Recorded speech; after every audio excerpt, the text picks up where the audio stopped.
શકત પણ દેવી વીસ જો હતી હંસવાહિની રે એ મોહે માતા દેવ સુમત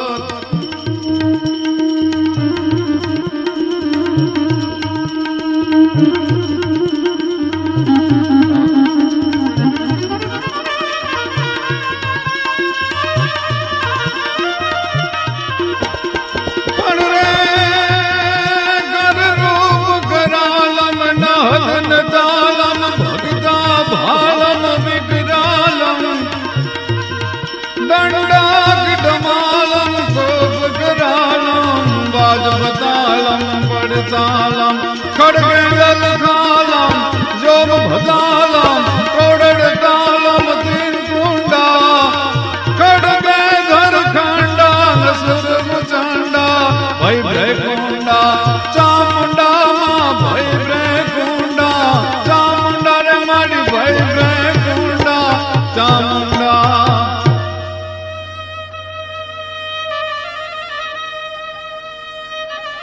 ધરાવીણ ધાનનો નીપજે અને કુળવીણ માડું હોય ઓઢાઘર જેસલ જખરો કે જેનીમાં હોથલ પદમણી હોય સંસ્કૃતિની જ્યારે વાત કરવાની હોય દાતારો ભક્તો કે સુરવીરોને જ્યારે વાત કરવાની હોય ત્યારે એને જન્મ દેવાવાળી જનેતાને યાદ કરવી પડે શું એ જનેતાની અદ્ભુત તાકાત હતી ભારત વર્ષને એવા અદ્ભુત સંતાનો આપ્યા ભાઈ ધનકુખ જીજાબાઈની જેમાં શિવાજી જન્મો હતો અને તલવાર કેરી ધારથી હિન્દુ ધર્મ રાખ્યો હતો ઈ પડકાર કરતી પુત્રને કે મરજે સમર મેદાનમાં હમ દેશની જે આર્ય રમણી અમર છે ઇતિહાસમાં 6 મહિનાનો શિવાજી ઘોડિયામાં પડ્યો હોય હાલડાની કડીએ કડીએ જીજાબાઈ એમ કહેતો કે બાપ ભારત વર્ષનું હિન્દુ ધર્મ તારી રાહ જોવે છે હિન્દવાણ તારી રાહ જોવે છે બાપ ઘોડિયામાં હોતા હોતા જો એમ કહેવાય છે કે સમર્પણનું પાન કરાવ્યું હોય તો જનેતાની તાકાત છે અરે એની ક્યાં વાત કરો છો પણ તળાજાના દરબાર ગઢમાં એભલ વાળો દાખલ થાય ધીરે ધીરે ધીરે ધીરે ધીરે ધીરે ધીરે ધીરે રાત રાણી પોતાના પગના ઝાંઝર વગાડતી વગાડતી પૃથ્વી પર પોતાનું સામ્રાજ્ય પાછળથી હોય ને એમાં બરોબર બારને ટકોરા થાય અને એ અભલ વાળાના પત્ની મિનલ દે છે આમ બારણું ખોલે 6 મહિનાનો ચાંપરાજ ઘોડિયામાં સૂતો હોય અને એ વખતે જરાક એભલ વાળો પોતાના પત્નીની મશ્કરી કરે છે જરાક અડપણું કરે છે ચાંપરાજ ઘોડિયામાં ઉતેલો ચાંપરાજ ઊંધા મોઢે થઈ જાય અને એ દ્રશ્ય જ્યારે જનેતા જોવે ત્યારે જીભ કરડીને મરી જાય એભલ ગયો નિજ મોરડે ત્રય અલ્પ ઉપવાસ કર્યું અને પોઢેલ ચાંપો પિંગલે એને વસ્ત્ર મુખ ઉપર ધર્યો અને તેથી જીભાન કરડી અને જોગ માયા સિધાવી સ્વર્ગવાસમાં હમ દેશની જે આર્ય રમણી અમર છે ઇતિહાસમાં આ જનેતાઓ ભારત વર્ષના ઉત્તમ સંતાનોને જન્મ આપી શકે એવી એક જનેતા દીકરીને જન્મ દીધો છે ધાવણના ઘૂંટડે ઘૂંટડે સંસ્કાર પીને 18 વર્ષની દીકરી થઈ છે અને એ દીકરીને જનેતાએ શું શીખ્યું હતું કે નહીં પોત સોતે બાલ બાલ ને મેરા ગુનાત કે ગાયન ગાવતી થી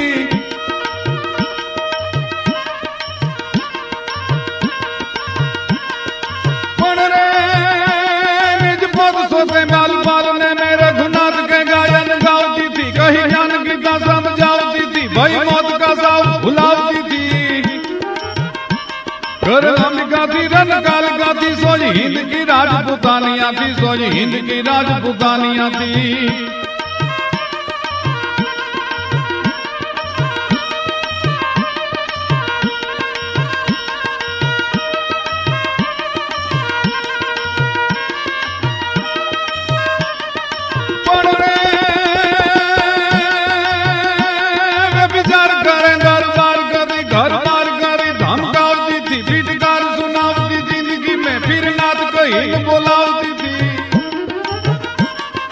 पावन जीवन था जिनका सोई हिंद की राजपुतानिया थी सोई हिंद की राजपुतानिया थी सोई हिंद की राजपुतानिया थी निज पुत सोते बाल पालने में रघुनाथ के गायन गावती थी रामायण में गीता ना पाठ गळथूथी में समझावेला 18 વર્ષની દીકરી થઈ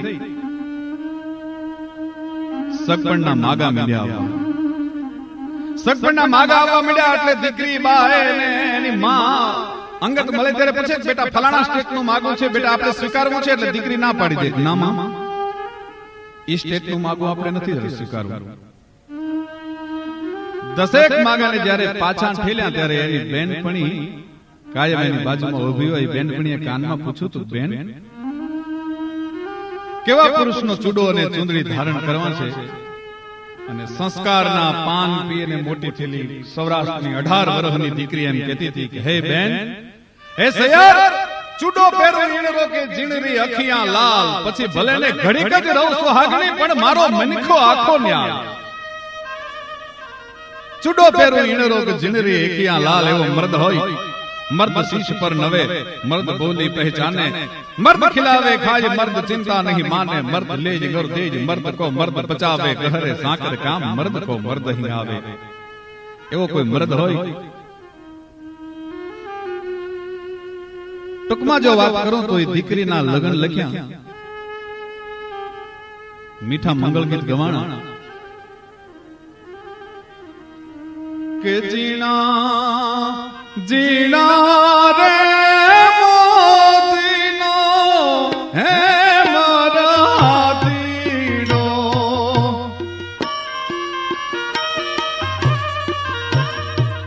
જીણા જીણા રે મોતીનો હે મારા દીનો,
મીઠા મંગલ ગીત ગવાણા.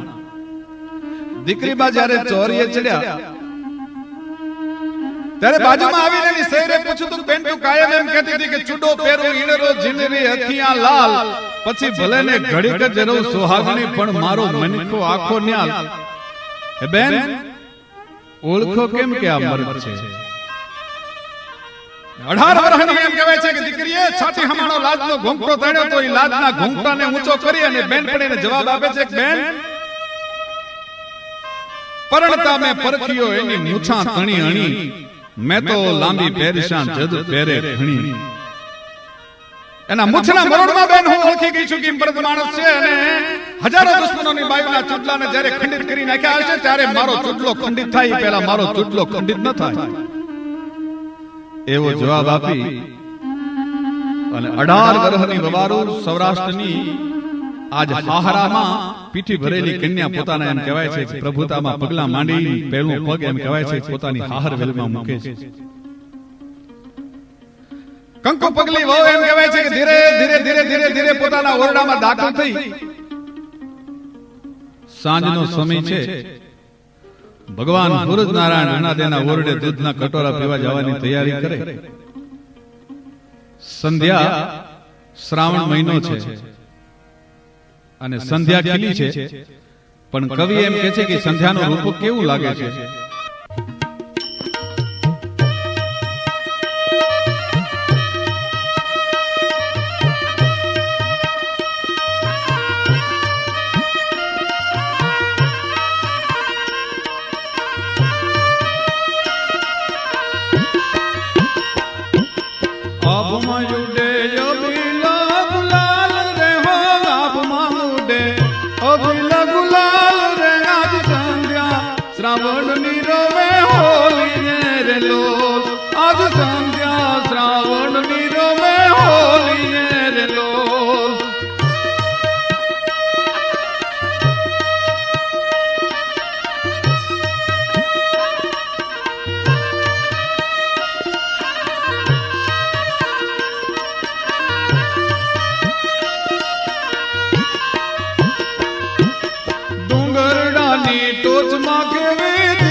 જટામાં ગુલાલ રે હો જોગીડાની, જોગીડાની જટામાં ગુલાલ રે આજ સંધ્યા રાવણની રમે હોલી રે લોલ.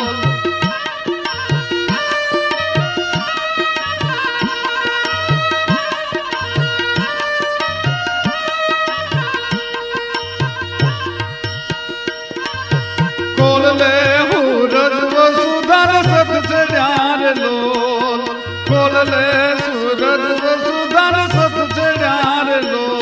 જાણે રાજપૂતાણી બેઠી છે ગગન જાલ રે હો રાજપૂતાણી, જાણે રાજપૂતાણી બેઠી ગગન જાલ રે આ સંધ્યા શ્રાવણની રમે હોલી રે લોલ. સંધ્યા શ્રાવણની રમે હોલી રે લોલ. ખોલ લે ખુરજ વસુધાને સત ચડ્યા. અર્ધો હુરજ છે એમ કહેવાય છે કે સમુદ્રમાં ડૂબી ગયો છે, અને અર્ધો હુરજ છે એ બહાર દેખાય છે, અને બે બાજુ અગ્નિની જ્વાળાઓ ઉઠતી હોય સૂરજનો સાંજનો દ્રશ્ય લાગે છે. કવિ એમ કહે છે કે હુરજ ડૂબતો સૂરજ છે, શ્રાવણની સંધ્યા ટાણાનો દેખાવ કેવો લાગ્યો હતો. કે નાત ખોલ લે એ હુરજ વસુધાને સત ચડ્યા લો. ધરતીનો પતિ ધીંગાણામાં કામ આવી ગયો હોય અને પોતાના પતિનું રગત નીતરતું માથું ખોળામાં લઈ અને વસુંધરા જેમ બેઠી હોય, અડધો વસુંધરાના ખોળાની માલપા હુરજનો દેખાવ એવો લાગતો હતો કે ખોળલે હુરજ વસુધાને સત ચડ્યા. અને એવી કોઈ રાજપૂતાણી જાણે બેઠી અગન જાળજો આવી સંધ્યા શ્રાવણની રમે હોળીએ. એવી શ્રાવણની સંધ્યા છે. પરણિયાને રાજપૂતાણી બરોબર ઘરે આવી છે અને દીવે વાટું ચડવાની તૈયારી થઈ છે. ધીરે ધીરે ધીરે ધીરે એ વખતે રાતનો ગજર ભાંગીને બે કટકા થયા.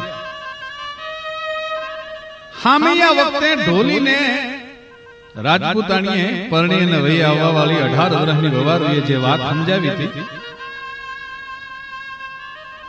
18 વર્ષની વવારો ગામના પાદરમાં પગ મૂકે હામિયાનો ઢોલ વાગે ને એ વખતે રાજપૂતાણીએ ઢોલીને વાત સમજાવી છે.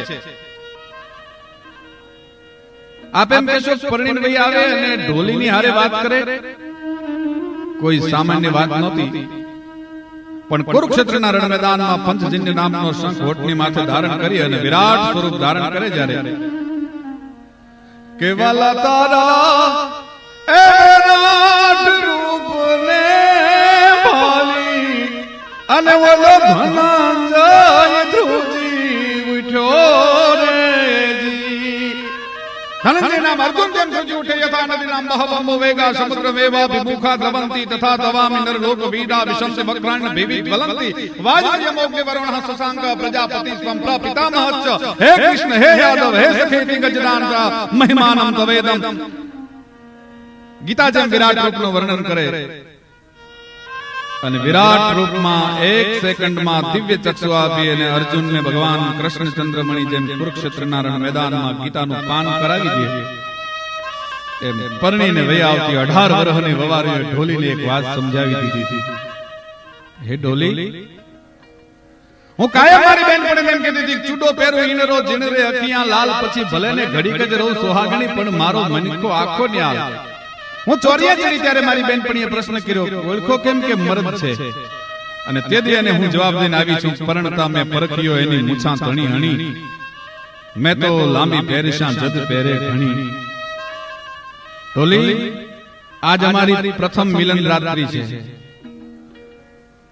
અને આજ રાતે મારે ઓળખવો છે કે મરદ છે કે નહીં. તારે એક કામ કરવાનું છે. ઢોલીએ કીધું, તું બોલો બેન, શું કરવાનું છે? હું ઓરડે જાઉં, રાતનો ગજર ભાંગે, ગોખમાં દીવો મૂકો એટલે તારે ગઢની દોઢીની નીચે આવી ધીંગાણાનો ઢોલ વગાડવાનો છે. બે જણા વાતને સમજી ગયા છે. એક ઢોલી સમજ્યો છે, એક પરણીને આવવા વાળી વવારો સમજી છે. રાતનો ગજર ભાંગ્યો અને બે કટકા થયા. ધીરે ધીરે ધીરે ધીરે ધીરે અંધારું આવ્યું, ઉતરવા માંડ્યું. અંધારાના ચોહલા પાડવા તો પાડી લેવાય અને લુગડા સીવવાની ફોનો જો ઘા કરો તો અંધારાની મારી પાસે લુગડા સીવવાની ફો ચોટી જાય. કાલી હલસીના મટાજી ભયંકર મેઘલી રાત જામી. મિત્રોની વચ્ચેથી ઉભો થઈ અને આજ રાજપૂત પોતાની પરણેતરને મળવા માટે ઓરડાની સામે ડગલા માંડે છે. પણ દૂધના દોણાની માથે મીંદડું જાય અને ગરધણીને ખબર ન પડે એવા ધીરા ધીરા ડગલો દેતો દેતો કાયમ અમે એક વાત કરીએ છીએ કે પુરુષ બે જગ્યાએ કોઈ દિવસ રૂડો નથી લાગતો. એક પુરુષ કોઈ દી રોતો રૂડો ન લાગે અને એક પુરુષ કોઈ દિવસ ધીરા ડગલા લેતો હોય તો બજારમાંથી વયો જતો હોય, કડાક કડાક કડાક કડાક કડાક મોજડીનો અવાજ આવતો હોય, અને પુરુષ રોતો ક્યારે રૂડો ન લાગે. પણ પુરુષના જીવનમાં બે પ્રસંગ એવા છે કે ત્યારે રોતો હોય તો રૂડો લાગે નહીં, ધીરા ધીરા ડગલા દેતો દેતો વયો જતો હોય તો રૂડો લાગે. પોતાની દીકરીને વિદાય આપતો પુરુષ છે, બાપ છે, પાનખર ઋતુનો વડલો ઉભો હોય એવો ગામને પાદર રહર આમુડે રોતો હોય તેથી બાપ રૂડો બહુ લાગે. અને પોતાની દીકરીને વિદાય આપતો બાપ જેમ રોતો રૂડો લાગે, એવી રીતે પરણેતરને મળવા માટે પુરુષ જ્યારે પોતાના ઓરડાની તરફ ડગલા માંડે ને ત્યારે ધીરા ધીરા ડગલા દેતો દેતો વયો જતો પુરુષ રૂડો બહુ લાગે. કવિ એમ લખે છે કે આજે પરણેતરને મળવા માટે પુરુષે ડગલા માંડ્યા ત્યારે એનું રૂપ કેવું લાગ્યું હતું? વાગી પગરવની વાહળિયું, ગહેકી ઉઠ્યું નળિયે નળિયું, કોઈ પધાર્યાના અવસરમાં લીલી વેલ બન્યું ઓકળિયું, અને રોમ રોમ તરબેલ ધીપેલે ફરી ઓડિયામાં આંગળિયું, અને પછી ઘૂંટ્યા માજમ રાત કહુંબા છલકાવી તનની તાહળિયું. પ્રીત પહેલી, પહેલું મિલન, રૂડી પહેલી રાત, કવિતા તીથ પહેલી કવ, એ તો ભવમાં બીજી ભાત. ચારવાના એવા છે કે જગતમાં ફરી વખત એવા ટાણા નથી આવતા. પ્રીત પહેલી, પહેલું મિલન અને રૂડી પહેલી રાત, કવિતા તીથ પહેલી કહું, એ તો ભવમાં બીજી ભાત. એવું મિલન રચાવાનું છે આજ ઓરડે આવ્યો જુવાન. બારણે ટકોરા થયા. રાજપૂતાણીએ બારણું ખોલ્યું અને બેયની જ્યાં ચાર આંખો હામ હામી મળી, ચાર મિલે 64 ખીલે, વિષ કરે કર જોર, જેહી મિલન છાતી ઠરે અને હરખે સાત કરો. ચાર મિલે બેયની હામ હામી જ્યાં ચાર આંખો ભેળી થઈ ત્યાં તો ચાર મિલે 64 ખીલે, બે મરક મરક દાંત કાઢ્યા એટલે બેયની 32 દાડમની કળિયું હોય એવા દાંત 32 ખીલી ગયા. ચાર મિલે 64 ખીલે અને વિષ કરે કર જોર.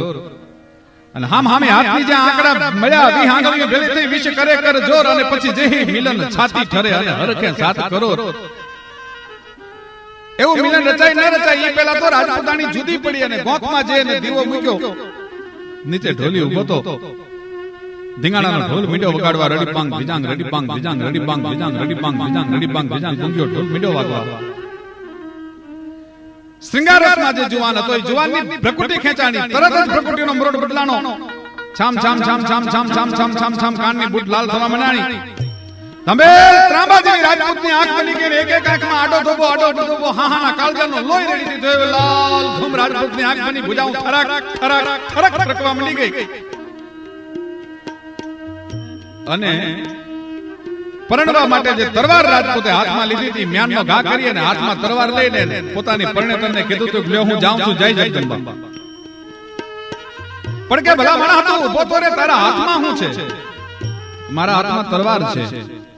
અને હું કે તું મારી પરણેતર છો, કે તો પછી આજ પરિણાની પહેલી રાતે તને બેમાંથી વાલું કોણ, તરવાર વાલી કે હું વાલી? 22 વર્ષનો ભારત વર્ષનો જુવાન પરિણાની પહેલી રાતે પોતાની પરણેતરને જવાબ આપતો તો ને આ દેશનો જુવાન જ જવાબ આપી શકે ભાઈ. એ કહેતો તો હે રાજપૂતાણી, જ્યારે ધીંગાણાનો ઢોલ વાગે હોય વગબાળ કે ગંગ જોબલ ભર્યો હોય બળવાન કે ગબલ ઘેલો અને ગીત મંગલતના ગાઈને કંઠમાં ભલે ને હોય વરમાળ ચોરી ચડેલો, પણ હાક જ્યાં હા ભલે દેશ દ્રોહી તણી ભાગ્યમાં એમ લખ્યું સહેવું ઈ પંથગપ દૂતના વીર રજપૂતને જીવવું તે પછી ઝેર જેવું. ધીંગાણાનો ઢોલ વાગે, મારા દેશનો ધર્મ જેથી મને બોલાવતો હોય, મારા બેન દેશની બેન દીકરીના શેળ જેથી રખોપા કરવા માટે મને બોલાવતા હોય, તેથી હે રાજપૂતાણી મને તરવાર વાલી લાગે. અને જેવો ધીંગાણાનો ઢોલ બંધ થઈ જાય એ પછી મને તું વાલી લાગે. જવાન પોતાની પરણેતરને પૂછે છે કે કંથ કે છે કામિનીને આજ કરું હું કેવું કામ કે એથી રાજી તારો રુદિયો રે મારે અંતર થાય આરામ. 18 વર્ષની હૈયામાં લાખ લાખ કોટ લઈને આવતી વવારો એમ કે છે કે જાઓ રણ ચડો, રણમાં રીયો અને તમારા કવિજન ગુણલા ગાય. કામન કે છે કંથને તો મારું હૈયું બહુ હરખાય. પણ જોજે હો મરજે અને કાતો મારજે, પીવું પીઠમાં દેજે લગાર, નહીતર મારી શૈરું મેણા મારજે કે આ તો કાયર નરની નાર. અને કંથા રણ મે જાય કે પાછો ભાગીને કુળમાં લજા, પણ તારી જોળી આવે તબકતી એમાં મરદો કેરી મજા. કંથા રણ મે જાય કે મત ઢૂંઢે કોઈ સાથ, ન્યા તો તારા હંગાતી 3 જણા તારું હૈયું કટારી. અને હાથ કંથા રણ મે જાય કે પાછો ભાગીને આયો શેણ, તો થારી બાહી ન ગ્રહીશા પછી તું ભા અને હું ભેણ. પણ જવાન ધીંગાણે ચડ્યો, પણ તુલસી દલ મુખ में लियो गन रही न जीवन नाश. ए पसी चले जो वीर रजपूत सब, एक तो हिल नील मरण गुलास. तोरण चढ़ा नहीं तुम्हें कोई रोको नहीं, मर्द ने आस में भी जो कोई मोको नहीं, गोज जो को भले ना अपना जेवड़ो, केसरी सिंह नामन जी केवड़ो, डाकणी भरे रुधिर नो डेगड़ो. ए मारी बात मांग आज तो भील से वेगड़ो. जवान धींगाणे चढ़्यो, पण धींगाणामां ઝપટ બોલાવી. સાંદા તોડી ગયા પાંજરા વાલા હાકલ લેથી બાગે છૂટ્યા બાંગ બોલી ગામે ડામા થયા હાક બાગે જટા સિંહ જમુ જાળા બચૂટા પેનાંગ જાણે કટ્ટા આસમાન પીટા જમી વાલા તાક નઈ જાળા બાળા દેગ વાલા બલ્લે ગાળા વેરી જાગે પાડ વાળા રંગે ગાળા રત દાળા પૂર ભોજાળા ઢેળા માથે વાત લારા નોર પરે પડે તાળી બંદુકારી વગારણ દૂર કે ગાળા જણકી ગાડી ઠણકી ગુટ ડણકી મામલા સુરા કરે માર માર હનુમંત દો લંકા ડાળા જમી આલાગને વેરી હંદા વાળા ગાળા તોડિયા વિશેષ ધીંગાણામાં જાકાજી અસમરા ધડસું ઉધડે તું ધગડ માથો તું ધડે જૂતા હગામી જંગરા મે તરફ ભડપે ડંગરા ખડી બાજા ખડી ઢાલકીની અને અડે બ્રાઉ મોચન કરક ભાગલીની. દુશ્મનોના માથા વાટતો જવાન રૂવાડે તરવારોના ઘા લાગી ગયા છે. ગળાની માલપા આંતરડાની માળા પહેરી લીધી છે. શંકરનો વીરભદ્ર નામનો ગણજેમ દક્ષ પ્રજાપતિના યજ્ઞને ધમરોળીને પીડ્યો હોય એમ આ ધીંગાણાની માલપા રૌદ્ર રોગથી રાજપૂત પીડ્યો છે. રાજપૂતાણી રણ સંગ્રામ જોવા માટે આવે છે. એ વખતે એવો નિયમ હતો, યુદ્ધ જ્યારે પૂરું થાય એ વખતે ઘરેથી વેલણા જોડી પાણીના ઠામ એમ કહેવાય છે કે પોતાના વેલમાં મૂકી અને પોતાના પતિનું માથું ગોતવા માટે થઈ અને રાજપૂતાણી યુદ્ધ રણ સંગ્રામમાં રણ મેદાનમાં આવતી. એ આખા રણ મેદાનમાં રાજપૂતાણી પડીને 18 વર્ષની જે આવી હૈયામાં લાખ કોટ લઈને આવી હતી. ફૌજને પાછી આવતા જોઈ પણ પાઘડીઓ 50 પણ એમાં ડાળીએ કે જ નહીં. પણ ગી ઘોડો નંગી અગવાર એ તો મીટે ભાલો માંગડો પણ ઓલી પાઘડી જો 50 ને એમાં આટાલી કે નહીં પાઘડી 50 પણ એમાં આટાલી કે નહીં. ફોજ પાછી આવે. ઘણા માણસો પ્રશ્ન કરે છે કે આ પાઘડીયું 50 પણ એમાં આટાલી એકેય નહીં. પાઘડી આટાથી જ બંધાય. આટા વગરની કોઈ પાઘડી ન હોય તો શું પાઘડીઓ મૂકીને આવતા હતા? નહીં, પાઘડીઓ મૂકીને નહોતી ફોજ આવતી. પણ જવાન માણસ હોય, વારનો મોવડી હોય, ચોરીએ ચડેલો હોય, ઈ કદાચ જો ધીંગાણામાં કામ આવી જાય તો પાઘડીના આટા ગળાની માલપા બે વિટાળી અને પાછા વળતા હોય, ઈ જુવાનનો હોગ લઈને આવતા હોય. એટલે રાજપૂતાણીને ખબર પડી ગઈ કે આ ફોજમાંથી જે મરાણો છે મારો પતિ જ હોઈ શકે, બીજો કોઈ ન હોય. પાઘડીયું 50 પણ આમાં હવે આટાળી એકેય નહીં. આવી રણ સંગ્રામમાં આહા રણ સંગ્રામમાં જઈ અને જોયો પણ ત્યાં તો ધીંગાણાના રંગથી રંગાઈને પડ્યો છે. એક બાજુ એની જનેતા આવી છે, દીકરાનું માથું ખોળામાં લઈ જ્યાં જ્યાં ઘા લાગ્યા છે એની માથે જ્યાં ધૂળ ચોટી છે એ ધૂળ પોતાના ખાંભળા હાળું છે એમ કહેવાય છે. ખાંભળા મલીરથી એની માં છે એના ઉપર હાથ ફેરવી દીકરાને ખમકારા કરે છે. વાહ દીકરા, વાહ બેટા, શાબાશ દીકરા, મારી કૂંક ઉજાળી બાપ.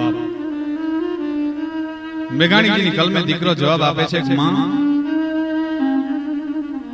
એ માડી મે તો બાપ ને ખોલે રે, માડી મે બાપ ને ખોલે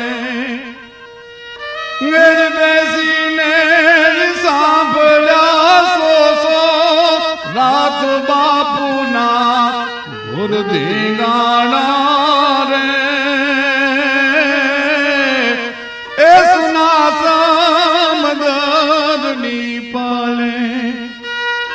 પણ જોજે હો માં, મારી પાછળ રોતી નહીં, મારી પાછળ આહુડા ન પડતી માં. કારણ કે હું તો વીરને સાજે એવા મોતથી રણ સંગ્રામની અંદર મરું છું માં. પણ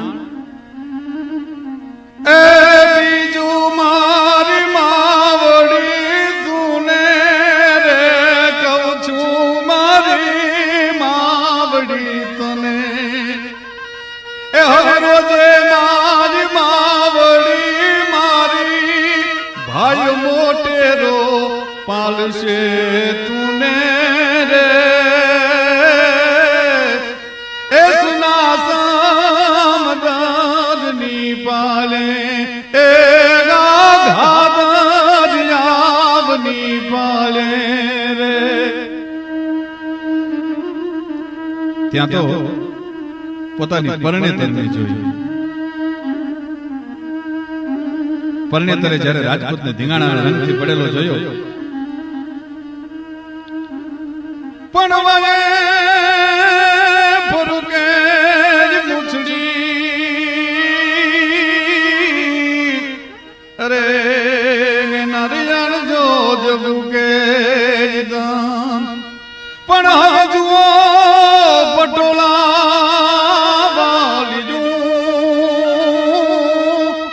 અરે મારી લોબડિયાળીનો